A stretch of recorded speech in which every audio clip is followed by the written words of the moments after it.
Alors, bonjour à toutes et à tous. Heureuse de vous retrouver sur la toile, à défaut de convivialité méridienne.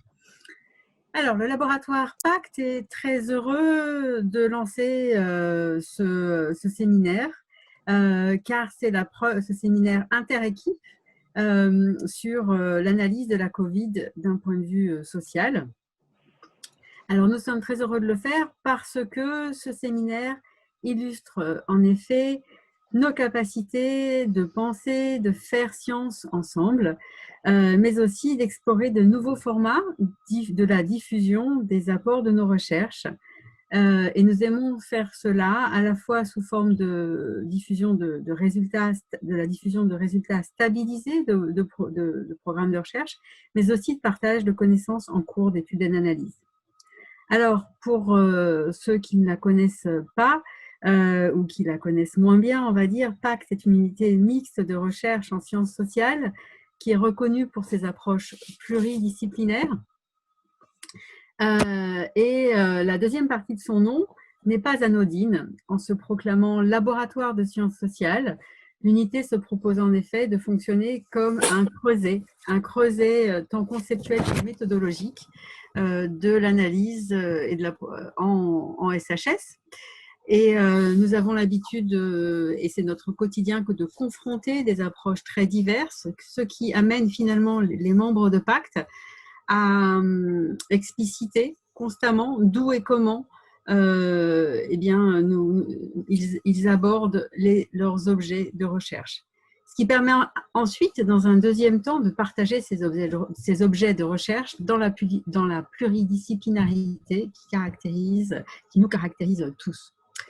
Une autre particularité de PACT, vous allez le voir au travers de ces séminaires aussi, c'est de travailler sur la société avec elle, dans un effort constant de co-construction des sujets.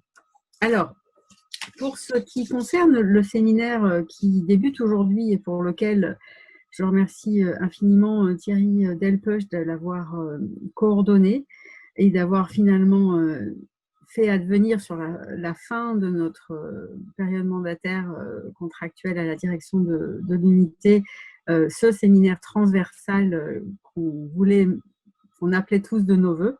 Eh bien, pour introduire le contenu de ce séminaire, 3 points que Thierry développera par la suite. La première chose, c'est nous ne sommes pas les seuls, bien sûr, mais nous considérons qu'il est essentiel de pouvoir informer sur la dimension sociétale de la pandémie qui nous concerne tous aujourd'hui, liée à la diffusion planétaire du virus SARS-CoV-2, donc pandémie de Covid. Il y a bien sûr deux représentants des SHS au conseil scientifique qui œuvrent au ministère de la Santé, une anthropologue et un sociologue.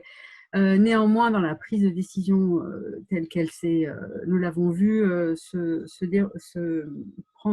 dévoiler au cours des derniers mois, en France comme ailleurs, la part de l'analyse sociale est relativement faible. Et du coup, informer, diffuser, faire réfléchir en fait sur l'impact de la Covid sur toutes les dimensions de notre vie sociale et de son contenu et de ses évolutions et nous paraît essentiel. Et du coup, c'est bien de cela dont il s'agit dans ce séminaire, hein, de rentrer dans le fond sur des formats courts, mais de donner des éclairages assez percutants sur les transformations politiques, économiques, sociologiques, géographiques, urbanistiques, enfin sur toutes les dimensions des transformations sociales que nous vivons aujourd'hui. Le deuxième point essentiel, et nous avons demandé aux interlocuteurs, à tous nos interlocuteurs de mener cette interrogation au travers de leurs interventions, c'est de réfléchir à la façon dont la crise que nous vivons actuellement remet en jeu nos modes de faire science dans le domaine des SHS. Privés de terrain, face à une accélération de la numérisation d'un grand nombre de champs de la société, des pratiques funéraires aux pratiques commerciales, enfin toute une série de choses qui ne se faisaient pas en ligne se font de plus en plus en ligne. Les gens que nous interrogeons d'habitude vont peut-être plus facilement répondre à des enquêtes, mais nous ne pouvons plus aller les voir. Nous pouvons difficilement aller les voir. Les frontières restent fermées, de nombreuses zones du globe deviennent très difficiles à informer. Bref, la crise actuelle nous amène à réfléchir non seulement sur nos objets de recherche, mais sur les façons de les saisir.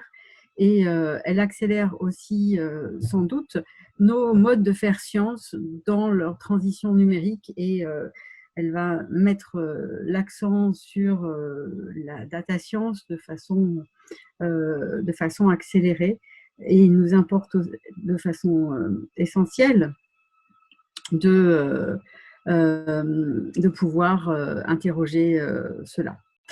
La troisième chose qui est très importante pour nous à travers ces podcasts, à travers ces séminaires, c'est la forme qu'ils prennent. Alors, un midi 2 pour réunir le plus de monde possible et pour ouvrir à tous et à toutes la possibilité de découvrir le travail qui se fait à Pacte. Ces séances sont enregistrées pour mémoire, mais elles vont donner lieu à chaque fois à un travail a posteriori qui va concentrer les connaissances que nous auront livrées les spécialistes qui font exposer pour fabriquer des podcasts. Podcasts qui ont pour ambition en fait de faire circuler le plus possible en fait les résultats des recherches menées à Pacte.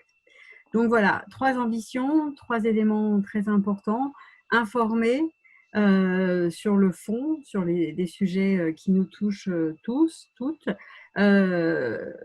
questionner et reconstruire des modes de faire sciences sociales dans une période de confinement et après, et puis fabriquer ensemble un format de valorisation de nos résultats de recherche le plus innovant possible. Nous travaillons en effet avec des professionnels pour que ces podcasts figurent non seulement sur le site de Pacte assez rapidement après la réalisation des séminaires, mais circulent aussi sur des plateformes dédiées avec lesquelles nous sommes en train de finaliser des contrats de diffusion. Voilà, donc je ne m'étais pas présentée, Anne-Laure Lazari, directrice de ce laboratoire, et je vais passer la parole à Thierry Delpech, qui est donc l'organisateur et le chef d'orchestre de ces séminaires, et qui est à mes côtés responsable d'une des 5 équipes de Pacte. Il est responsable de l'équipe régulation, les 5 autres équipes étant les équipes gouvernance, dont le responsable est Simon Persico, Ville et territoire, Kirsten Coupe, justice sociale, Myriam Ousseolchou, et environnement, dont la responsabilité échoue à Olivier Labussière. Donc je passe la parole à Thierry Delpech.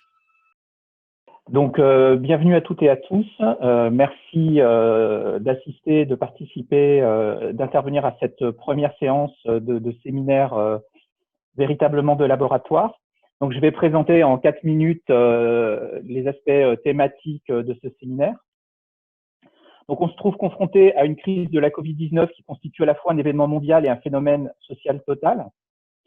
Cette crise affecte tous les domaines de la vie sociale, économique et politique, tous les secteurs d'action publique, tous les aspects de l'existence quotidienne dans toutes les catégories de population.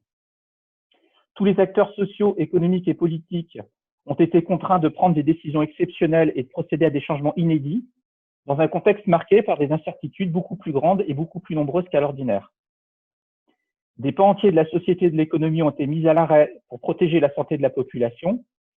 Des mesures de protection sociale et d'aide économique sans précédent ont été mises en place pour amortir le choc, au prix d'une envolée de la dette publique, elle aussi sans précédent en dehors des temps de guerre. Les répercussions de la crise sur les relations internationales et les équilibres géopolitiques sont également immenses.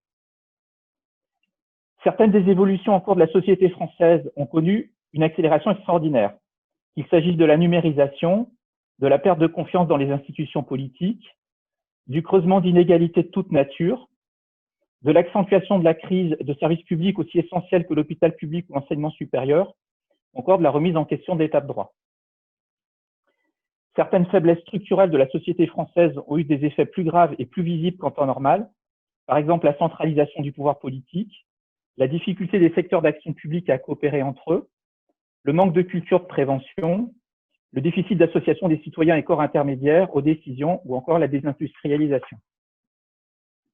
Alors, beaucoup de chercheurs en sciences sociales ont immédiatement décidé d'entreprendre des travaux pour tenter d'appréhender et de comprendre cette crise. Plusieurs initiatives pour partager les premiers résultats et structurer la réflexion collective ont vu le jour, notamment à Sciences Po Paris, à l'EHESS, au Centre nantais de sociologie ou encore à l'Université de Strasbourg.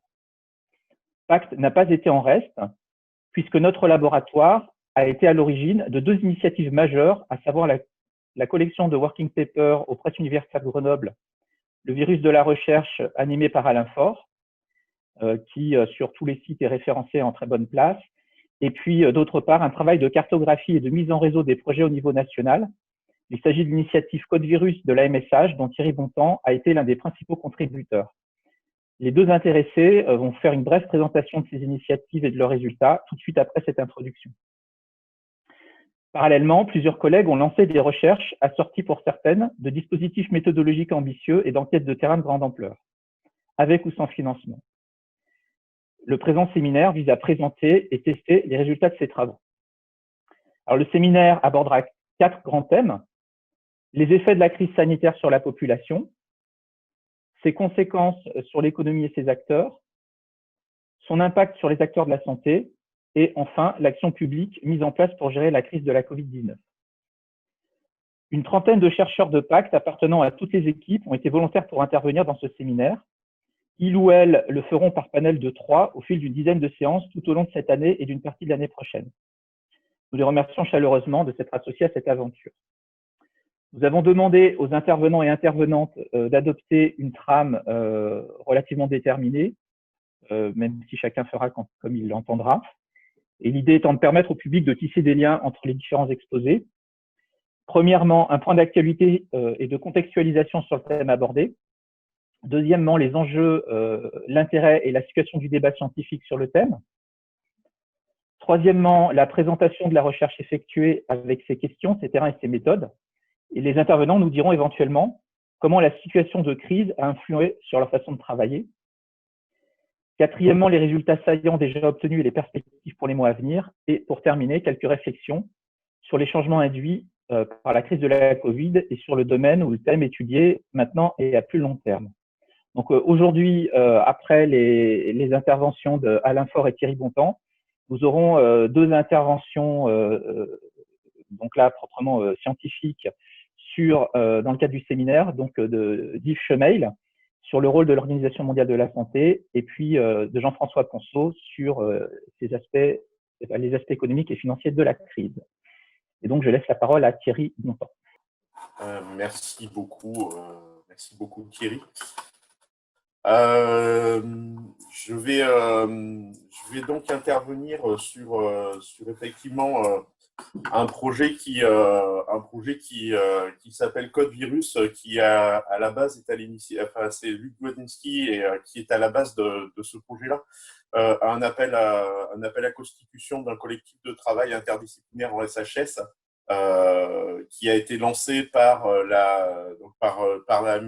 Luc via la MSH, de la MSH Alpes, et qui avait pour but à la base de référencer en fait les différents chercheurs et chercheuses intéressés pour travailler sur l'impact sociétal du coronavirus. Très rapidement, il y a eu beaucoup de réponses à cet appel, puisque on est passé assez vite de 50 à 100, puis à 200, puis à 400. On est aujourd'hui à plus de 600 projets référencés, ou en tout cas intention de participer à des projets. Et du coup, on a travaillé pendant le premier confinement à la modélisation en fait des liens entre ces projets. Donc, je vais partager mon écran pour vous montrer, pour vous faire une petite démonstration en fait de ce qu'on a pu faire. Alors vous l'avez vu passer, on en a pas mal parlé sur Flash Info, et puis il y a un projet donc qui est, vous pouvez y accéder via les projets qui sont référencés sur le site web. Donc une page dédiée en fait à cette cartographie de collègues par rapport à ce projet-là.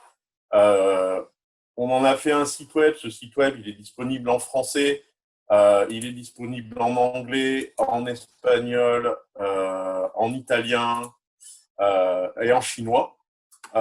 Tous les projets sont complètement référencés dans ces différentes langues, avec un système de traduction automatique que j'ai mis en place et qui fonctionne plutôt pas trop mal. On l'a fait relire par des gens qui connaissaient qui sont capables de lire ces langues-là. On a donc vous avez vu, il y a une vidéo tutoriel qui va reprendre un petit peu les éléments que je vais vous montrer.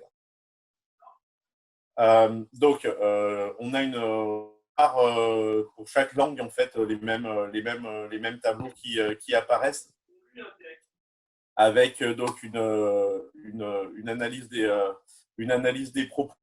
Vous voyez qu'on a au 25 novembre 2020 à 14h, on avait 624 propositions. Ces propositions sont référencées par grande discipline de recherche que vous avez ici. Si on cherche les en 5 minutes, je ne sais pas qui a son micro allumé. Voilà, quand on va sélectionner une discipline, c'est complètement dynamique et on a les nombres, on a le nombre, à la fois le nombre de propositions qui se met à jour. Ici, on a les mots-clés qui sont issus des propositions et les mots-clés qui ont été codés par un gros travail de Céline Gaufreto, que je remercie. Je ne sais pas si elle est là, mais je la remercie beaucoup parce qu'elle m'a beaucoup aidé là-dessus. Et quand on va aller cliquer, si par exemple je veux les projets qui s'intéressent à la gestion de crise, je vais cliquer sur le mot-clé gestion de crise et je vais avoir ici les 10 propositions qui parlent de gestion de crise avec les éléments qui apparaissent, dont les porteurs de projets, les institutions qui portent ces projets-là et la description en fait des projets. Donc ça vous permet en fait d'aller visiter ces 600 projets. Alors je vais pas être très long, j'ai à peu près 5 minutes, ça passe assez vite, mais on va retrouver ces projets-là par pays. Puisqu'en fait, l'appel a été diffusé au niveau international par une carte qui doit apparaître, Donc ici, on voit par discipline et par pays les collègues qui ont répondu à cet appel, et je peux aller sélectionner dans un pays l'appel en question, ici, d'un collègue de l'université Omar Bongo, par exemple. On l'a par pays, on l'a également, si vous voyez, vous êtes là, je descends d'un cran, je l'ai également, voilà, je l'ai également dans le pays, je descends d'un cran, là je l'ai carrément par ville, et si je descends encore d'un cran, je l'ai par unité de recherche, ce qui permet d'aller voir qui travaille sur quoi. Et puis, donc vous regarderez, il y a une vidéo d'1 quart d'heure en fait, de démonstration de l'utilisation du site. Il y a plusieurs pages ici. Et il y a notamment,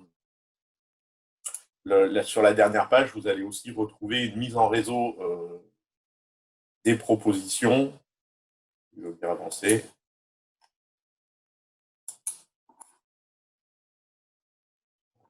Donc Là, on va avoir une mise en réseau des propositions. Alors, vous avez compris, hein, c'est complètement dynamique. Si on clique sur n'importe quel mot-clé, case à cocher, élément de votre écran, on a les profils qui se mettent à jour directement. Et je bien que ça arrive un petit peu. Donc ici, on va avoir sur cette dernière page une mise en réseau des différentes propositions. Vous voyez, par macro-discipline jusqu'au nom de la personne qui porte le projet. Et je veux travailler sur les gens qui font de la linguistique, par exemple. Là, je vais avoir donc la carte réseau qui va se mettre à jour avec les mots-clés issus des propositions de linguistique. Hein, donc, j'ai 20 propositions 19 propositions qui sont déterminées. On voit qu'ici, on a les mots-clés issus des propositions. Et on va avoir ici les différents. On va avoir les différents laboratoires et les différentes personnes qui ont fait des propositions sur la linguistique. Et si je veux le mot-clé études comparatives, j'ai deux projets qui répondent à cet item-là. J'en ai un à l'université de Toulouse et j'en ai un autre qui est au bout. Comme toutes les analyses réseau, c'est des fois pas très pratique. Mais voilà, quelqu'un de l'université de Grenoble qui travaille sur ce même sujet. Donc, ça permet en fait à ces deux personnes de se mettre en lien et de pouvoir échanger ensemble en fait sur le projet qui est déterminé ici et qui est décrit ici. Comme je vous disais, hein, vous avez exactement la même chose en anglais.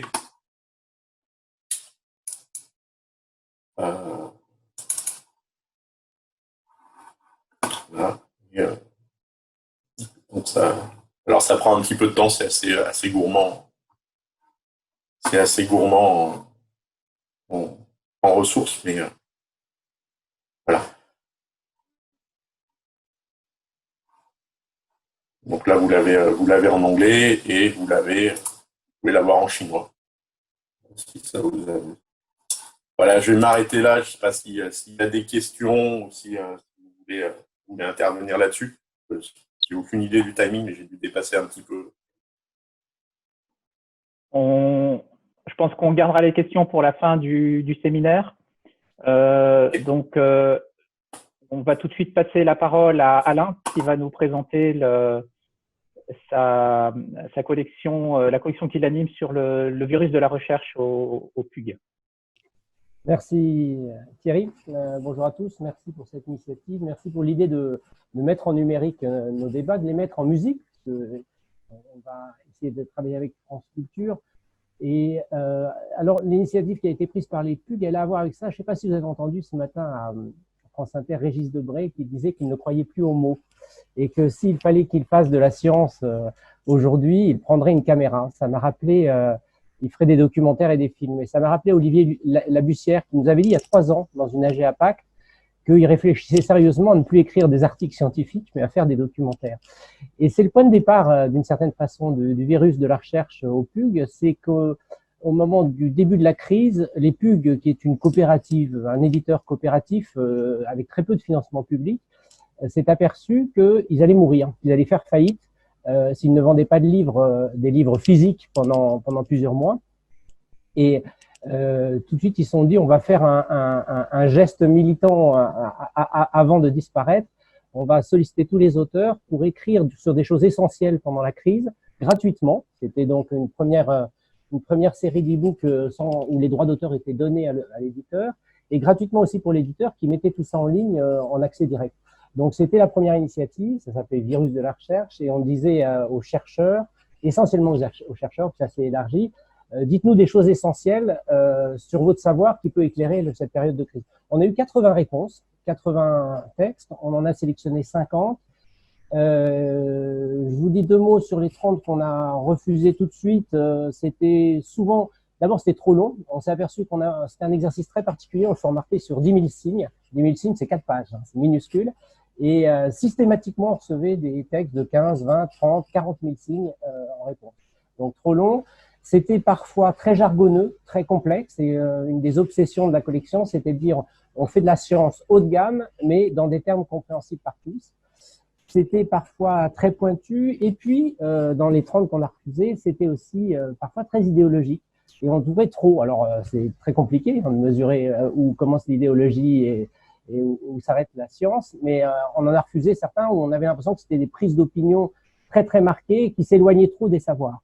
Et on en a gardé 50. Dans les 50, il y en a eu une quinzaine qui venaient de Pacte, Trompette, Piavinski, Jean-Michel Roux, Echina, Artis, Mani Berton, Potier, Talandier, Ponceau et bien d'autres. Donc ça a très très bien marché. Ces petits textes courts qui tous nous ont surpris, qui étaient tous délicieux, c'est-à-dire que chacun se creusait la tête. C'est exactement ce que vous faites, ce qu'on fait maintenant avec ce séminaire, et ça avait démarré de façon fulgurante. Et donc on a fait un très gros travail littéraire et éditorial pour que ça soit toujours dans le même style, que ça soit toujours avec la même façon de raconter les choses. Enfin, on a essayé de lisser ça pour que ça soit très facilement lisible, vif, pétillant. C'était la commande. Écrivez-nous des choses pétillantes, parlez-nous de vos pépites de recherche. Et on en a publié donc 50, ça a très très bien marché. Il y avait un système, soit on pouvait les lire en ligne, soit on pouvait les télécharger en s'inscrivant, en payant gratuitement, c'est-à-dire en commandant, vous le receviez chez vous sur votre ordinateur, mais en commandant. Et on a eu un taux de téléchargement très très élevé. Bon voilà, ça c'était l'opération. Et pourquoi on continue? On vient de lancer une nouvelle vague, c'est de ça dont je veux vous parler. Pourquoi on continue? Parce qu'on s'est aperçu, c'est tout le débat de Régis Debray qui veut plus écrire des mots, c'est comment on fait pour que des mots soient encore lus, les mots des scientifiques. Tu l'as un peu dit Anne-Laure aussi en introduction. Comment on fait pour que les sciences sociales participent au grand débat de société et soient entendues? Et nous, il nous est apparu, en inventant ça, qu'il y avait des choses qui passaient bien.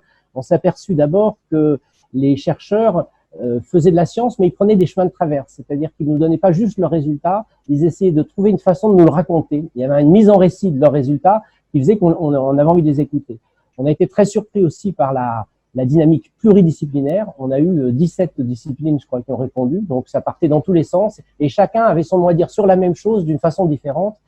Et puis, on s'est aperçu qu'on pouvait taper sur le grand public. On a fait un partenariat avec The Conversation, la revue en ligne, qui a très bien marché. C'est-à-dire qu'on en a publié une dizaine sur les 50 en même temps que sur The Conversation, où là, il y a des taux de lecture. On n'est plus aux 500 ou aux 1000 de chez nous, on est parfois à des 20 000, 30 000 lectures. Donc là, tout d'un coup, on touchait un autre public. Alors, tout ça, c'était le passé. Là, on a lancé une nouvelle vague. Je veux juste vous inciter, vous inviter à publier dans la nouvelle vague. On a changé 2-3 choses et c'est là-dessus que j'aimerais insister. D'abord, on a rendu, je vous disais que les pubs sont privés, enfin, c'est une coopérative. Ils sont partis, d'ailleurs, un peu difficilement de la fac il y a quelques années en termes de locaux. C'est en train de se rapprocher, mais c'est un peu compliqué. Et donc, ça serait la nouvelle version, ça sera vendu. C'est-à-dire que soit on pourra les consulter en ligne, soit on pourra les télécharger pour 1 €. Et dans les 1 €, il y aura 50 centimes qui seront donnés à la recherche contre le virus et 50 centimes qui seront donnés à l'éditeur. Donc, l'idée, on est dans un mode où il faut que ceux qui vivent de l'édition puissent vraiment vivre de l'édition. Donc, ça sera payant, mais les droits d'auteur on veut toujours que les auteurs nous donnent leurs droits d'auteur, mais il y a l'idée d'essayer de gagner un peu d'argent parce que les pubs sont en très, très grande difficulté. Comme tout le monde de l'édition, il y a une révolution qui s'annonce, on ne sait pas du tout comment la prendre sur les bouquins. Et la deuxième idée, c'est qu'on ne focalise pas que sur le virus, que sur la Covid-19, mais c'est un peu aussi ce qui a été dit en introduction, on focalise sur ces grandes questions de société qu'on a du mal à prendre, avec l'idée que les sciences sociales ont quelque chose de particulier à dire, à condition qu'elles le disent dans des termes audibles. Et ça l'obsession. Moi, j'insisterai juste là-dessus. Puis ensuite, c'est vraiment l'obsession des PUG, c'est de dire on ne fait pas des articles scientifiques avec lecture en double aveugle et 6 mois de corriger. On est sur un mode où ça va très vite, c'est des textes très courts et où on essaye de faire passer des flammes un peu sur le modèle de la radio ou de la télé d'investigation. Donc, avec cette idée qu'on peut dire des choses compliquées de façon simple et dans des temps courts. En général, quand on nous envoie un texte, il est publié dans les 15 jours ou les 3 semaines. S'il n'y a pas un trop gros goulet d'étranglement entre les propositions et notre force de frappe de travail. Vous pouvez aller sur le site où on a fait un système où il y a d'une part les règles un peu de cet appel à contribution, où on vous dit ce qu'on attend de façon un peu plus fine. On insiste très lourdement sur 10 000 signes max, pas plus, espace compris. et puis où vous pouvez cliquer dans les textes en dessous. Les 50 textes sont en accès direct. On a fait le choix de faire une mise en forme très très soignée avec un graphiste, de façon à qu'il y ait un plaisir de la lecture. Je terminerai là-dessus. Debré ce matin disait dans une autre vie, je ferai des films. Et nous, on dit, dans la vie qui s'annonce, il faut qu'on ait des mots, mais des mots qui soient lus par qu'on trouve les moyens de faire lire ces mots. Et donc, on a mis le paquet sur un graphisme très sympa et sur un format qu'on espère pouvoir donner dans des mondes très variés. Alors, le monde du journalisme, bien sûr, mais par exemple, le monde de l'enseignement. On a plein de profs qui nous ont dit « Waouh, maintenant, je prends vos e-books que je distribue à mes étudiants. » C'est parfait. Et moi, la proposition que j'ai fait à Pacte sur les mois et les années qui viennent, ça serait qu'à Pacte, on ait la possibilité aussi de sortir ce format chaque fois qu'on a des interventions un peu qui dépotent et chaque fois qu'on a des invités qui disent des choses fortes, mais en insistant beaucoup, ça sera mon dernier mot, raconter la science comme ça, c'est la raconter différemment. Et ça demande un travail fou. C'est-à-dire écrire en 10 000 signes, c'est 1000 fois plus compliqué, je trouve, que d'écrire un article scientifique, parce que ça demande de se poser plein de questions littéraires, presque esthétiques, sur comment on fait passer les choses, comment on met de l'émotion dans les textes et comment on envoie des messages importants tout en étant sur un format écrit. Je pense que vous le voyez. Le titre est un titre un peu pour Alain. Hein, la pandémie a-t-elle dopé l'OMS? C'est complètement contre-intuitif. Mais je place ça dans un cadre d'une recherche qui est longue, compliquée, passe par des revues à l'aveugle, pour des revues périodiques scientifiques, etc. Alors, il faut quand même renvoyer tout ça à la fin en appendice, en annexe, mais je vais quand même dire 2-3 choses. Pourquoi est-ce qu'on étudie les organisations internationales et de plus en plus aujourd'hui? Parce qu'on est obligé, lorsqu'on le fait, de combiner des approches qui viennent des études des relations internationales classiques, mais aussi des Organization Studies of Theory et de l'analyse des politiques publiques. Donc ça marche assez bien avec pacte, gouvernance, régulation et ainsi de suite, je pense. Pourquoi l'OMS? Bon, un petit peu un hasard dû à l'actualité. Il y a plusieurs mois déjà, on a fait une certaine pression sur moi de différents endroits pour que je m'intéresse un peu plus à cette organisation qu'à d'autres. J'avais déjà eu l'occasion de travailler dessus il y a un certain temps et donc je m'y suis remis. Mais on peut le justifier d'un point de vue abstrait. C'est un cas difficile et dans les relations internationales, on aime bien les cas difficiles, c'est-à-dire ceux qui sont compliqués à traiter, pour lesquels on n'a pas toujours tous les éléments qu'on voudrait. Et puis, si on réussit à démontrer ce qu'on cherche à démontrer à propos de ce cas, évidemment, ça marchera pour d'autres. Et moi, ce que je veux montrer, c'est que les organisations internationales sont désormais arrivées à un stade où elles sont surtout focalisées sur leur résilience et qu'elles y arrivent assez bien, indépendamment des crises qui viennent du monde extérieur. Et puis, d'un point de vue méthodologique, c'est un objet qui contraint à être contre-intuitif, c'est-à-dire qu'on ne peut pas se laisser simplement impressionner par les travaux qui expliquent que les organisations internationales faibles comme l'OMS sont entièrement dépendantes de conflits d'intérêts, des grandes puissances, etc. Il faut se placer dans une situation où, au contraire, elles ont un rôle majeur et croissant. Contrefactuel, parce qu'on peut toujours se demander ce qui serait passé si, par exemple, la Chine avait déclaré un peu plus tôt, elle verrait qu'elle l'a fait quand même assez tôt, le début de la pandémie, si l'OMS n'existait pas, comment est-ce qu'on ferait face à des épidémies de ce genre? Et il faut être comparatif, et l'OMS est un très bon moyen de l'être, parce qu'elle brasse bien sûr des politiques qui sont des politiques nationales, et on peut les comparer les unes aux autres. La pandémie a affecté l'OMS, bien sûr, mais d'un certain point de vue, elle l'a plutôt renforcée parce que la pertinence de ses missions paraît aujourd'hui beaucoup plus importante et surtout parce qu'elle s'est réorientée non pas vers l'analyse de ce qui vient de se produire, mais vers de la prospective. Et elle se met en place en quelque sorte pour être prête face à des dangers ou des risques qui se produiront dans le futur. Donc, ce qu'on prend au sérieux aujourd'hui à l'OMS davantage que dans le passé, qui était un passé très médical au fond, hein, de tourner sur les maladies physiques et mentales. Mais ce qu'on prend au sérieux, c'est les capacités. Il faut faire du capacity building des États, des systèmes de santé un peu partout dans le monde. Et on ne se contente pas simplement de travailler sur une norme assez ONU qui est l'accès universel aux soins, l'égalité dans l'accès aux soins, etc., qui continue de faire l'objet de travaux à l'OMS et sous direction de bureaux, etc. Mais c'est plutôt la question du capacity building qui est importante parce qu'on se prépare au pire. Et donc, c'est l'environnement à long terme qui devient central à l'OMS parce qu'on se rend compte que c'est un véritable défi et beaucoup plus élevé que ce qu'on imaginait, plutôt que les crises immédiates qui, jusqu'à maintenant, ont chaque fois un peu écorné l'image de l'OMS, sa capacité à survivre. Alors, quand je dis que l'OMS a réagi relativement rapidement dans la crise, vous avez ici un tableau qui vous le montre, parce que la première fois qu'on entend parler de ce SARS-2, pas encore nommé comme ça, c'est le 30 décembre, et on a très très vite la mise à disposition du génome et des rapports sur l'infection. Vous allez voir, ces rapports sont des rapports faits notamment et synthétisés par l'OMS. Donc, en fait, en 3 semaines, en moins de 3 semaines, c'est fait. Donc, ce n'est pas aussi inefficace qu'on a laissé entendre, en particulier dans la presse. Et quand vous regardez la structure de l'organisation dans le détail, vous voyez qu'elle a récemment mis l'accent sur des questions de préparation. Il faut être prêt, là encore, pour les crises à venir. Et quand vous allez sur le site de l'OMS, il y a beaucoup de conférences qui se focalisent sur cette question de la préparation et de se tenir prêt pour. Donc, il y a une mobilisation générale dans la perspective de choses qui peuvent se produire, même si elles ne se produisent pas complètement.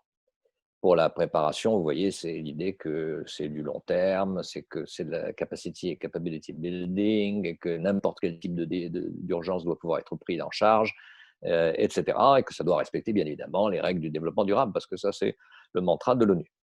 L'objet de ma propre recherche en général, indépendamment de celle-ci, ce volet-ci, c'est de mettre au point un modèle explicatif de la croissance des organisations internationales, de leur évolution, et de la façon dont elles arrivent justement à s'installer dans la durée avec cette insistance sur la résilience plus que sur la performance. J'ai appelé ça le Network Growth Model. Il est en annexe, vous pouvez le voir parce qu'il est en plusieurs volets, ça prend beaucoup de place d'expliquer. Je l'ai déjà appliqué moi-même à beaucoup d'organisations, personnellement, mais j'ai aussi eu beaucoup de groupes d'étudiants qui, pendant plus de 10 ans, ont travaillé sur d'autres organisations et m'ont apporté des éléments de l'intérieur. Là encore, pour la méthodologie, je renvoie à l'annexe. Et ce qui est intéressant, c'est que je suis avec la crise de la Covid et avec ce centrage sur l'OMS, maintenant en train de m'intéresser à de nouvelles organisations que je n'aurais jamais prévu d'étudier et d'installer dans mon dispositif empirique, comme toutes celles qui travaillent dans le domaine de l'aviation, du transport maritime, du tourisme, des douanes, etc. Et on découvre les délices du travail sur l'Organisation mondiale des douanes, un truc qui n'est sûrement pas l'objet de beaucoup de travaux de recherche de la part d'étudiants ou de collègues. Donc, le modèle MGM, c'est un modèle qui repose sur un principe qui est le principe de l'expansion de toutes les organisations, de leur mandat, par rapport à leur mandat initial, qui évidemment les amène à piétiner les plates-bandes d'autres organisations voisines, surtout qui s'en créent sans arrêt, et qui leur posent des problèmes de légitimation. Elles sont tout le temps obligées de se justifier, et de se justifier en créant de nouvelles normes qui, pour certaines, réussissent à passer très très bien et à être considérées comme devant être respectées, quoi qu'on en pense. Je donne toujours l'exemple de l'Arabie Saoudite se plie aux règles du gender mainstreaming, quoique, naturellement, ce n'est pas pour les dirigeants saoudiens une valeur à placer au-dessus de la pyramide des valeurs, mais c'est une norme dont ils ne peuvent pas se passer. Et on est obligé de trouver des méthodes de collaboration avec les voisins, avec les rivaux, avec tous ceux qui interviennent à un moment ou à un autre dans le dispositif, ce qui fait qu'on entre dans des réseaux et ces réseaux finissent par s'imposer à tous ceux qui sont dedans. Donc, plus personne ne peut prendre de décisions complètement autonomes, indépendamment de ce qui se passe dans le réseau. Tout ça, je vous le passe très rapidement parce que j'ai en tête les injonctions d'Alain d'être clair et bref, mais je sais aussi que c'est très extrêmement compliqué à démontrer. C'est pour ça que mon bouquin qui va sortir, je pense, d'ici l'été prochain, fera pas loin de 300 pages pour entrer dans le détail de la démonstration de ce que je viens de vous dire très rapidement. Donc, la représentation de ce modèle sous une forme simplifiée, c'est celle-ci, c'est-à-dire que vous voyez que les changements dans l'environnement, les changements aussi dans les rapports de force internes aux organisations, les obligent à créer sans arrêt de nouvelles normes, à avoir des mandats élargis, évidemment à monter des structures pour faire face à ces nouvelles missions, et à trouver l'argent pour les financer, et des gens pour les peupler. Et puis de là, on est dans un système de recouvrement de compétences avec d'autres organisations. On a le choix des méthodes de travail en commun, et au bout du compte, on va rentrer dans un réseau qui peut être soit un réseau simple, soit un réseau complexe. Les résultats de la recherche, je suis là le fil directeur indiqué par Thierry Delpech. Les résultats de la recherche, c'est on a clairement un changement du rapport de force entre les parties prenantes de la santé. D'habitude, on a tendance à voir comment les diplomates, c'est-à-dire les représentants permanents des États, les gens du staff, la direction générale, le secrétariat, et puis tous les spécialistes qu'on mobilise. Alors des savants, ça peut être des experts, ça peut être des experts en droit commercial de la banane, quand on est à l'OMC par exemple. Bon. Habituellement, on se dit qu'ils sont bien sûr associés, mais ils sont aussi terriblement rivaux. Et la question est de savoir quelle catégorie l'emporte. Et là, on s'aperçoit qu'il y a une véritable interdépendance qui est insécable entre la bureaucratie et ce que j'ai appelé l'épistémocratie, c'est-à-dire les gens qui ont du savoir, et du savoir qui est un savoir qui pilote les opérations et les opérations à venir en particulier. J'ai aussi été amené à reformuler, ça c'était pas un résultat visé, c'est presque de la serendipity, j'ai révisé le concept de communauté épistémique, vous en trouverez une déclinaison en annexe. Ici, évidemment, c'est une communauté qui est très médicale et sciences nat, sciences de la vie. Mais elle a une particularité, c'est que c'est pas comme par exemple pour la météo où vous avez les gens du GIEC qui sont à l'extérieur de l'OMM, bien que le GIEC soit un peu dedans et un peu dehors du point de vue administratif, mais du point de vue scientifique, il y a une claire coupure. Ici, les médecins, ils sont dedans et ils sont dehors. Il y a aussi des sociologues dedans d'ailleurs, ce qui est assez différent de ce qu'on observe ailleurs. Et surtout, ça m'a amené à invalider les thèses classiques sur l'affaiblissement des organisations internationales, le fait que soit, si on est dans une perspective réaliste, on dit qu'elles ne sont qu'au mieux des annexes, des appendices, des aides, des serviteurs des États, soit si on est dans une vision constructiviste, on explique qu'elles essayent de créer leur propre activité, leur propre légitimité, mais que ça leur pompe toute leur énergie. Donc, du coup, au fond, ça n'avance pas beaucoup. Et quand on est dans le cas, par exemple, de l'OMC avec l'agenda de Doha, qu'on ne réussit pas à le mettre en œuvre, ça prouve qu'on est affaibli. Bien. Donc, moi, je ne suis pas dans cette perspective-là. La thèse mainstream, travailler sur l'OMS m'a amené à l'invalider. L'OMS, ce n'est pas une organisation technique, pas une organisation secondaire. Ce n'est pas non plus une communauté épistémique qu'on considère comme étant faible parce qu'elle doit recommander aux communautés nationales des mesures en matière d'épidémie, par exemple, mais c'est tout ce qu'elle serait supposée faire, alors que, vous le verrez, elle a des capacités de mise en œuvre et de contrôle qui sont très importantes et que la plupart du temps, on oublie complètement de mentionner. La thèse que je valide, en revanche, c'est la mienne, bien sûr, je ne ferai pas tout ça, c'est l'idée que l'OMS est finalement entrée dans un réseau qui est de plus en plus étendu, que naturellement, elle a étendu aussi ses activités et elle a accru son mandat. Et ceci n'est pas dû au fait qu'elle aurait eu un leadership et des modes de management qui auraient été efficaces et qui auraient été exemplaire, parce que ça n'est pas le cas. Donc c'est intéressant parce que de ce point de vue-là, le hard case, c'est que c'est une organisation qui ne fait pas tout ce qu'il faut pour arriver à parcourir l'ensemble de mon modèle, mais au bout du compte, elle le fait quand même. Et du coup, elle s'en tire mieux que prévu, y compris par ceux qui la dirigent. Alors, la thèse mainstream qui est invalidée, elle a été reformulée par Olivier Ney dans un texte qui n'est pas destiné à être un texte scientifique, c'est plutôt un rapport de think tank, qui disait que il fallait en faire une communauté épistémique plus forte qu'aujourd'hui, comme le GIEC. Donc, on pourrait dire qu'il y a un comité, un JS de la santé, comme il y a un GIEC pour le climat, et que petit à petit, il s'installerait dans le paysage et donc on oublierait complètement la bureaucratie, l'organisation de Genève pour se focaliser sur les rapports de ce sujet. Le problème, c'est qu'en matière de santé, tout ce qu'on voit, c'est que les savants changent sans arrêt de diagnostic et de pronostic, alors qu'en matière de climat, ils ne font que renforcer progressivement l'idée qu'il y a un changement climatique d'origine humaine et qu'on peut le représenter sous forme d'escalier avec des degrés et avec des conséquences pour chaque niveau, etc.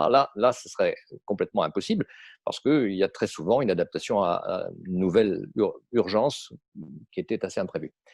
En revanche, elle peut être flanquée d'un groupe d'études des pandémies qui serait un peu comme le GIEC. Ça, c'est pour concéder que la thèse d'Olivier Ney n'est pas inintéressante. Elle est juste, à mon avis, pas centrale pour expliquer comment l'OMS réagit. Ma propre thèse, donc, je la trouve validée, et je la trouve validée parce qu'on retrouve bien dans le dispositif les partenaires habituels qui sont presque partout, mais notamment dans le domaine de la santé, sont toujours là, quel que soit. Et il y en a d'autres, il y en a beaucoup d'autres. J'en ai mis quelques-uns et il y en a quelques-uns qui ne vous disent rien. Et ce n'est pas étonnant parce qu'il y en a beaucoup dont on ignore complètement l'existence et qui jouent un rôle majeur. Les partenaires les plus surprenants de l'Organisation mondiale de la santé, alors la FAO, c'est pas si surprenant que ça parce que l'alimentation et la santé, mais par exemple l'Agence internationale de l'énergie atomique, si vous n'allez pas voir le site de leur programme conjoint qui s'intéresse notamment à améliorer la production de céréales dans des sols stériles, vous auriez du mal à imaginer que c'est possible.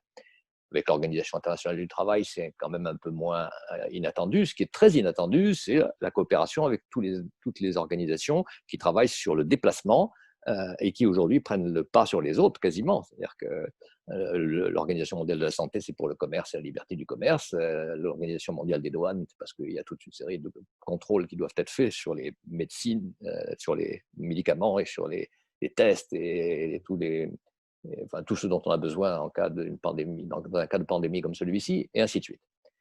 Je vous donne une idée rapide des partenariats existants. Avec l'Organisation mondiale du commerce, il y a eu très vite, dès 2002, en fait, un travail qui a été fait pour montrer qu'il pouvait y avoir une cohérence entre les dispositions qui ont été votées par les États à l'OMC et la façon dont on pouvait les considérer comme n'ayant pas des effets négatifs pour la santé. C'est un très long texte, très détaillé, très convaincant dans le détail, qui montre que l'OMC a pris très au sérieux les observations venant des gens de l'Organisation mondiale de la santé. Avec l'Organisation mondiale du tourisme, ce qui est drôle parce qu'en anglais, elle a à peu près le même sigle que l'Organisation mondiale du commerce, mais évidemment, ça n'a rien à voir. Il y a des déclarations communes à tour de bras depuis le début de la pandémie, parce que naturellement, les secteurs touristiques sont particulièrement affectés, ça ne vous surprendra pas. Et il y a des partenariats un peu nouveaux, comme par exemple avec l'Organisation des Nations Unies pour le crime et la drogue, et donc avec le Bureau des narcotiques, du contrôle des narcotiques, qui s'occupe de la mise en œuvre des conventions sur les drogues, et avec l'Organisation mondiale des douanes sur la classification des médicaments, parce qu'il faut savoir quels sont les médicaments qui contiennent par exemple de l'opium et de la morphine qu'on va autoriser à l'entrée dans les pays qui sont soumis à cette pandémie. Et puis il y a des partenariats complètement nouveaux, alors avec l'Organisation de l'aviation civile, avec l'Organisation maritime internationale pour tout ce qui concerne les gens qui se déplacent ou qui pilotent des avions ou des bateaux. Et donc, du coup, on en arrive à cette constatation qu'effectivement, cette organisation se différencie, qu'elle se situe dans un réseau de plus en plus vaste, que ses activités croissent et recoupent les activités des autres. Du coup, il faut travailler ensemble. Mais on s'aperçoit aussi qu'il y a des résultats de recherche qui sont plus précis et plus liés au secteur dans lequel cette organisation opère. Et donc, celle-ci, elle a une caractéristique, c'est qu'au fond, c'est mission impossible.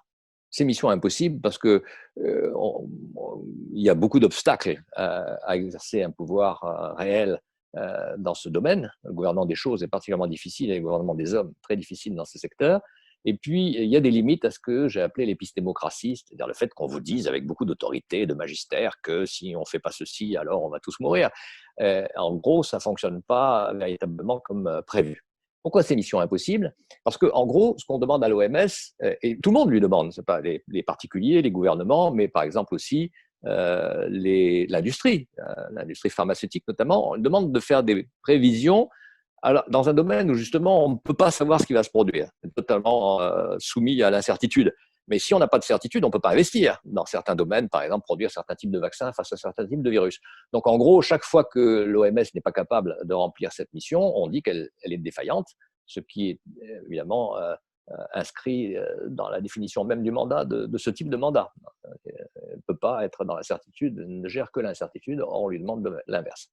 Ceci dit, les dirigeants sont quand même très ambitieux et parce qu'au fond, ils se considèrent comme remplissant les deux fonctions que les chefs indigènes qu'on connaît par l'anthropologie depuis longtemps, et notamment les premiers textes de Lévi-Strauss déjà, ce sont des pourvoyeurs et des protecteurs. Donc, ils vous protègent contre les agressions, mais aussi ils vous nourrissent, ils vous donnent ce dont vous avez besoin au moment où vous en avez besoin. Donc l'OMS fait ça, elle nous amène des médicaments dont on a besoin, elle nous protège contre les maladies actuelles et à venir, et elle améliore sans arrêt son niveau et de pourvoi et de protection. Et ceci, elle le fait pour l'ensemble de la planète, alors qu'on lui a reproché très souvent d'être une organisation qui protégeait le Nord contre les virus venus du Sud. On va simplifier, mais en gros, ça a été longtemps ça, et maintenant c'est encore un tout petit peu ça. Ils veulent faire de l'OMS, ces dirigeants, une organisation vraiment supranationale, donc ils visent la sécurité sanitaire globale, et non pas la souveraineté sanitaire nationale cumulée, agrégée. Et ils veulent être dans le préventif et pas simplement dans le curatif. Et ça remonte à Margaret Chan, la pénultième dirigeante de cette organisation, qui était chinoise mais de Hong Kong, et qui avait très bien compris que c'était ça l'avenir. Du coup, ils réinterprètent le mandat. Ils se disent que, bien sûr, il y a des fonctions de diagnostic, mais il y a surtout des fonctions de capacity building et donc de formation. La formation est un des secteurs les plus importants de l'OMS, comme dans toutes les organisations internationales d'ailleurs, et le moins étudié, aussi le moins médiatisé. Pourtant, par exemple, dans le cas de la Covid, ils ont formé toutes les équipes dans le monde entier qui ont eu à faire face à des secteurs Covid dans les systèmes hospitaliers très rapidement, parce que les délais étaient très courts, et que sans cette formation, la plupart d'entre eux auraient été défaillants. Il y a la qualification qui permet de reconnaître la validité et la possibilité de mise sur le marché d'un certain nombre de produits dont on a besoin, et l'idée que ça doit être accessible de manière équitable, c'est-à-dire qu'on doit veiller à l'équité pour que chacun et chacune en profite sur l'ensemble du globe. Il y a un redéploiement des activités, donc je passe rapidement là-dessus, mais il y a une notion importante qui est celle de surveillance, parce qu'elle existe déjà et elle pourrait être simplement renforcée assez vite avec des possibilités de mise en demeure que l'OMS a déjà utilisées. Il y a deux instruments qui sont fondamentaux et que là encore on passe plus ou moins sous silence, mais grâce auxquels l'OMS dispose de moyens très forts vis-à-vis des États. Et ceci qui s'ajoute à ces instruments, notamment la classification internationale des maladies, que tout le monde prend en référence, et la préqualification des médicaments.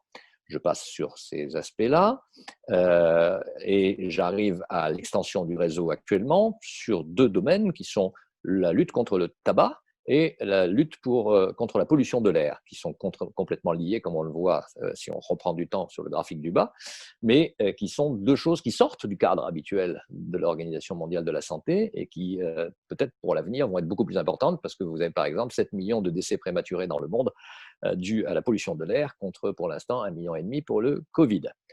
Il y a très peu de moyens pour faire ça, et en particulier, il y a un problème de déficit de leadership. Je passe très vite, mais le leadership actuel n'est un leadership transactionnel, c'est-à-dire on passe son temps à faire du bargaining, tit for tat, etc., marchandage.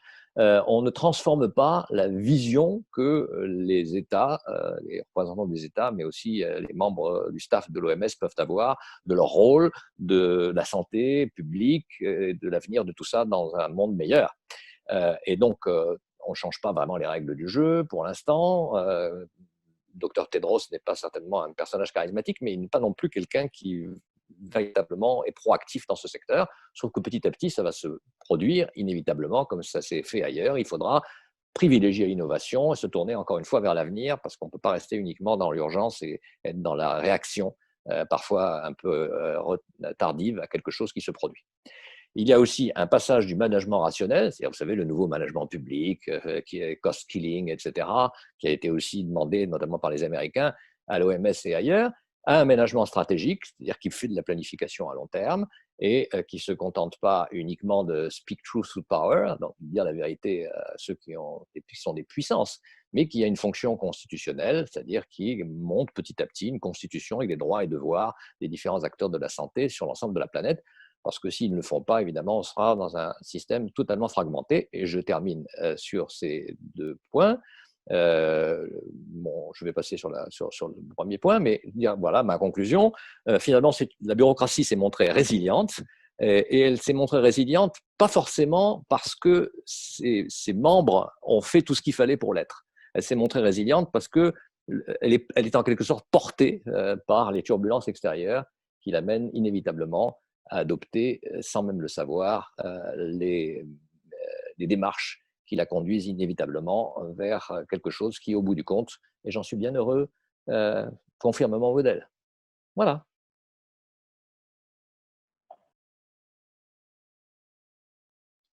Alors, donc, dans un premier temps, l'actualité de la crise Covid. Eh bien, bon, je n'étonnerai personne en disant qu'il s'agit d'une crise économique globale, brutale et inédite. Inédite notamment parce que, par son ampleur et par sa nature. Gopinas, qui est économiste en chef au FMI, appelle cette crise le grand confinement. Et je crois que c'est une très bonne expression. Ça fait référence à la Grande Dépression des années 1930, ce qui montre bien qu'aujourd'hui, on est confronté à une crise économique inédite et qui correspond en gros, en termes de choc, à ce qui s'est passé dans les années 1930. Ici, à l'écran, j'espère que vous pouvez le voir, on a le taux de croissance du PIB sur la période 1980-2020, et on voit véritablement qu'en 2020, ça s'effondre. Tous les pays ne sont pas touchés de la même manière, mais par exemple pour la France, on peut considérer qu'on aura une récession de l'ordre de 10 à 12% du PIB, même si a priori les chiffres ont été revus plutôt sur 8-9. Bon. Alors ce qui est inédit aussi, c'est qu'on est confronté à une crise économique qui est à la fois exogène et endogène. Alors qu'est-ce que ça veut dire? Elle est exogène parce qu'on a l'économie qui s'effondre, parce qu'on a tout d'un coup une pandémie qui touche tous les pays de la planète. Et puis, elle est également endogène parce qu'en réalité, on s'aperçoit que la capacité de réaction des États, des économies face à cette crise, eh bien, elle dépend des politiques publiques qui ont été mises en œuvre les années précédentes ou les décennies précédentes. Par exemple, je peux donner comme exemple tout le débat qu'il y a en France sur les politiques de l'hôpital public depuis 15-20 ans, qui ont conduit à une rationalisation des lits. Et évidemment, ceci a mis en tension les services de réanimation au moment où on en avait le plus besoin. Donc, c'est à la fois exogène et endogène, ce qui est assez particulier pour étudier pour les économistes. C'est inédit aussi parce que c'est une crise qui est à la fois une crise de l'offre et une crise de la demande. Une crise de l'offre parce qu'évidemment, tout d'un coup, à cause du confinement, eh bien, on a un arrêt brutal de la production, mais aussi une crise de la demande parce qu'en face, il n'y a plus de demande face à certains biens et services, et il y a aussi des problèmes de pouvoir d'achat qui sont dans cette crise très importants et qui diminuent la demande des consommateurs. Crise de la demande aussi parce que la demande d'investissement s'est complètement effondrée face aux incertitudes multiples d'aujourd'hui. Mettons-nous à la place d'un investisseur, d'un chef d'entreprise. Est-ce qu'on est vraiment dans un contexte où on peut lancer des grands projets d'investissement? La réponse est non, globalement, même s'il y a certains secteurs qui sont en pointe aujourd'hui. Alors, la conséquence, c'est quoi? La conséquence, c'est qu'évidemment, on a une récession profonde, du chômage. On peut considérer qu'en France, on va aller sur 800 000, 1 million de chômeurs de plus en termes nets. L'accroissement de la dette publique, avec un ratio dette sur PIB qui va monter à 120-125% du PIB. Il ne faut pas oublier sur cette question de la dette privée. Et puis, évidemment, l'explosion de la pauvreté.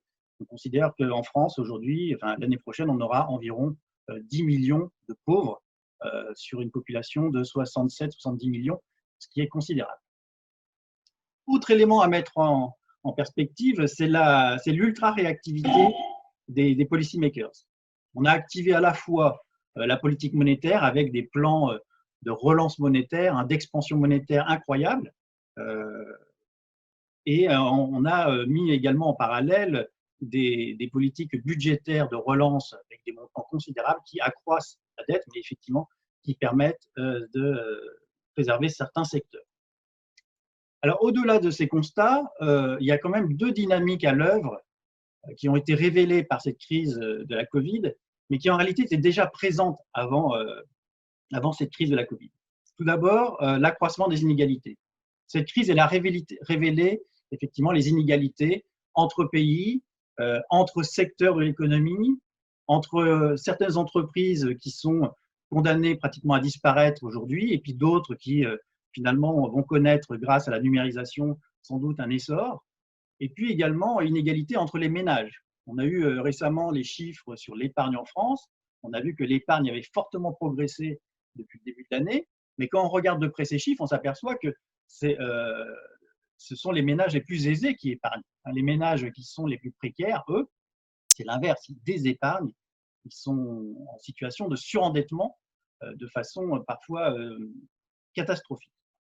Et puis enfin, une autre dynamique à l'œuvre qui était déjà présente avant cette crise sanitaire, c'est le découplage entre l'économie réelle, d'une part, et la sphère financière. C'est quelque chose qui était déjà présent, mais qui s'est accru avec la crise de la Covid. Ici, j'espère que c'est visible, on a l'évolution de l'indice Dow Jones aux États-Unis. On voit qu'au cours de l'année 2020, au début, il y a eu un crash, effectivement, mais c'est reparti très vite. Donc, on a à la fois une concomitance entre deux choses qui, a priori, sont contradictoires. L'économie réelle qui s'effondre, qui se pose beaucoup de questions, et puis, de l'autre côté, la sphère financière qui progresse avec une valorisation excessive, à mon sens, des actifs financiers.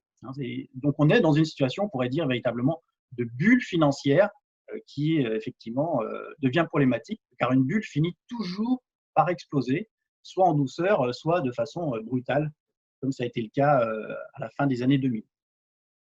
Alors, sur l'influence de cette crise du Covid sur mes recherches, je vais reprendre 3 thèmes de recherche que je développe en parallèle. Tout d'abord, le premier, c'est sur les innovations monétaires et la confiance, dans le cadre d'un programme IRS INMOCO qui est en cours de développement. Et il est évident que ce qui s'est passé ces derniers mois, par exemple, sur l'utilisation accélérée des paiements sans contact, pour moi, ça a été un champ d'étude que j'avais laissé de côté sur la question des innovations monétaires, mais qu'il convient d'intégrer. Comment on explique que en quelques mois, en quelques semaines, les Français se sont convertis aux paiements sans contact alors qu'ils y étaient jusque-là plutôt très réticents par rapport à d'autres pays. Autre phénomène qui est apparu, les banques centrales se sont lancées massivement dans le développement de programmes de monnaie numérique. C'est-à-dire qu'il s'agit de mettre en parallèle du cash, les pièces et les billets, de la monnaie numérique, comme l'euro numérique, dont a parlé récemment Christine Lagarde. Et puis, autre questionnement, la question de la dollarisation. J'ai constaté avec étonnement que la crise Covid a accéléré la dollarisation dans un pays comme le Venezuela, ce qui est assez étonnant.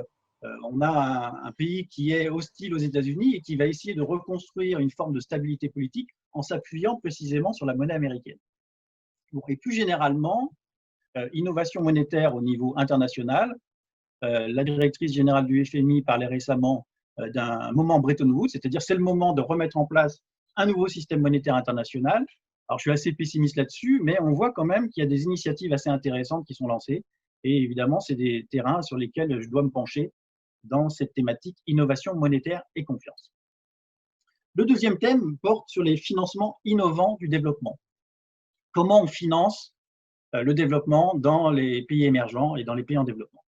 Bon, je vais aller directement aux résultats que j'ai mis en lumière. On a de toute évidence, avec la crise Covid, une multiplication des défauts de paiement. La semaine dernière, la Zambie a annoncé avec fracas qu'elle faisait défaut sur sa dette extérieure. À mon avis, c'est le premier pays avant toute une série de pays en développement qui vont être dans cette situation de défaut de paiement. Et ça, c'est problématique évidemment pour leur situation actuelle, mais ça risque également de compromettre le financement de la transition écologique. Ces pays s'étaient engagés, avaient pris des initiatives allant dans le sens de la transition, et évidemment, à cause de ces difficultés, ils vont sans doute être obligés de mettre ça de côté s'il n'y a pas une coopération internationale qui permet de dépasser ces problèmes de crise de la dette. Et puis enfin, dernier thème, les économistes face à la crise. Bon, ça, c'est une thématique plutôt d'histoire de la pensée économique sur laquelle je travaille depuis longtemps.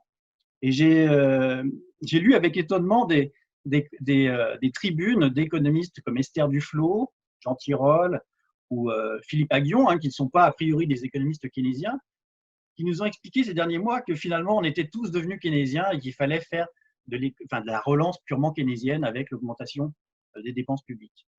Alors ceci quand même suscite pour moi une forme d'étonnement parce que être keynésien au sens vraiment premier du terme, c'est pas uniquement faire de la relance des dépenses publiques en période de crise, c'est beaucoup plus sophistiqué que ça. Donc il y a ici une forme d'interrogation assez intéressante, savoir si on va vers un nouveau paradigme en économie ou pas, avec un retour de Keynes, ou est-ce que ce sera simplement une espèce de moment keynésien qu'on dépassera dans quelques mois ou d'ici un an ou deux. Bien, alors ceci m'amène évidemment au dernier temps de mon intervention, la crise Covid et la science économique. Comment cette crise sanitaire, cette crise économique a influencé les travaux de la communauté des économistes. Alors là, il faudrait consacrer 1 heure à cette question-là, mais j'ai mis l'accent sur 4 points. Tout d'abord sur la méthode. On a depuis quelques mois une extraordinaire vivacité des travaux qui s'inscrivent dans des perspectives pluridisciplinaires ou interdisciplinaires. Par exemple, si on s'intéresse par exemple aux approches plus quantitatives, on a un rapprochement assez foisonnant et étonnant des macroéconomistes qui font de la modélisation avec les travaux qui s'appuient sur des modèles épidémiologiques en santé publique. Et ça, c'est quand même quelque chose qui était déjà à l'œuvre avant, mais qui a vraiment pris de l'ampleur ces derniers mois. On a un rapprochement véritablement entre les macroéconomistes et les épidémiologistes sur ces questions-là. C'est valable également sur les travaux qui s'inscrivent dans une perspective plus qualitative ou plus institutionnaliste. Je prendrais par exemple le thème du télétravail, le thème de l'inclusion. Effectivement, là, il y a quand même beaucoup, on sent qu'il y a des rapprochements qui s'opèrent entre les économistes et d'autres chercheurs des sciences humaines et sociales, mais même au-delà, hein, sur ces thématiques-là, depuis qu'il y a ce moment crise Covid. Alors, au-delà de cette question de méthode, il y a 3 questions centrales qui véritablement, aujourd'hui, sont en débat chez les économistes. Bon, alors, ce ne sont pas forcément des questions nouvelles, mais c'est clair qu'elles structurent la réflexion économique depuis quelques mois. Alors, quelles sont ces 3 questions? Eh bien, première question, la question plus d'État, moins de marché. On voit qu'il y a vraiment un clivage là depuis quelques mois, beaucoup plus fort qu'avant, sur est-ce qu'il faut que l'État intervienne plus ou moins. Alors, chez les économistes, entre guillemets, libéraux, je n'aime pas tellement cette expression, mais je vais quand même l'utiliser, il y a une espèce de curiosité actuellement parce que ces économistes appellent l'État à intervenir massivement en urgence pour sauver des secteurs, ce qui est assez étonnant parce que d'habitude, ces économistes, entre guillemets, libéraux, sont plutôt enclins à remettre en question une forte intervention de l'État en disant que l'État doit se limiter à corriger les défaillances de marché. Or, aujourd'hui, on n'est pas dans un problème de défaillance de marché, on est dans un problème beaucoup plus complexe et beaucoup plus grave. Et de l'autre côté, on a des économistes qui préconisent un État beaucoup plus régulateur. Alors, régulateur avec une régulation version 21e siècle, hein, ce n'est pas la régulation du siècle dernier. Et puis, un État stratège. Je reprends ici une expression de Mariana Mazzucato, qui est une économiste qui travaille sur cette thématique depuis très longtemps.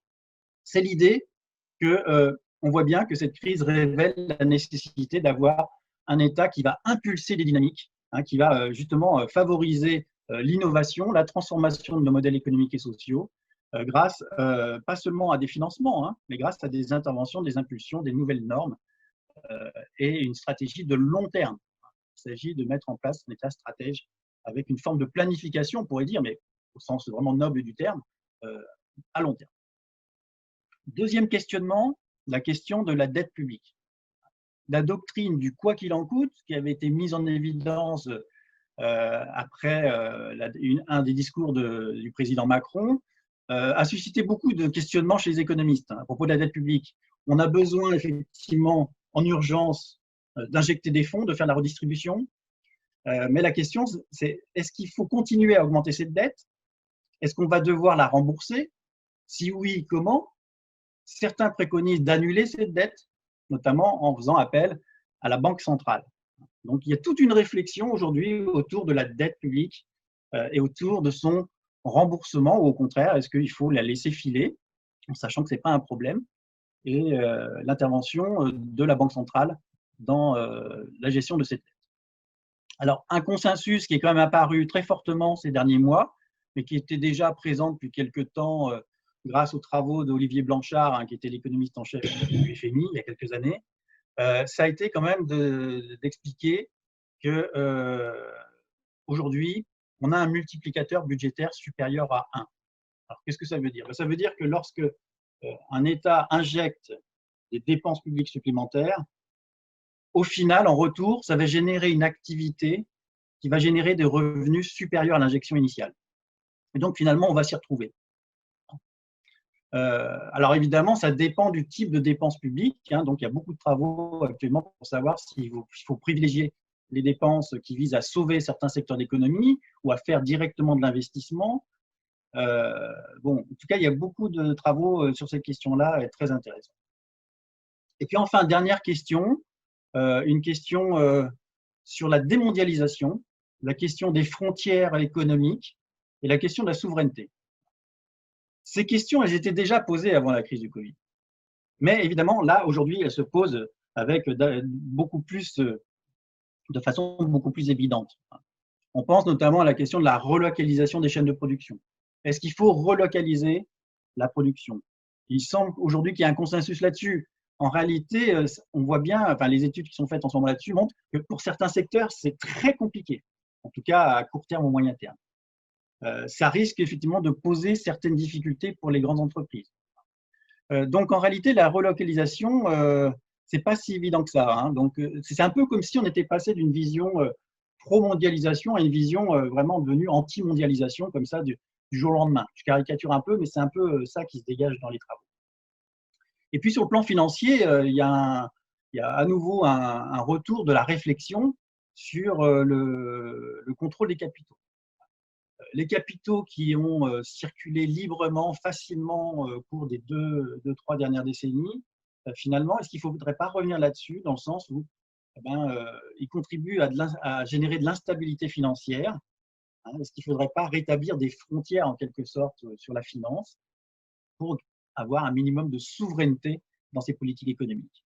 Et ça, évidemment, ça concerne à la fois les pays industrialisés, mais surtout les pays en développement et les pays émergents. Voilà, donc en résumé, voilà quelques points de discussion en cours chez les économistes qui ont été fortement influencés par la crise Covid depuis le début de l'année. Je pourrais en développer d'autres, mais je m'arrête là et nous allons, je n'en doute pas, ouvrir la discussion sur ces questions. Bien, eh bien, on a dépassé le temps imparti. Donc, on continue à prendre vos questions s'il y en a par mail et puis on verra la façon dont on y répond. On vous donne rendez-vous pour le prochain séminaire en décembre. On diffusera l'information. Donc, merci encore aux participants, aux intervenants et à bientôt, voilà, pour la prochaine édition.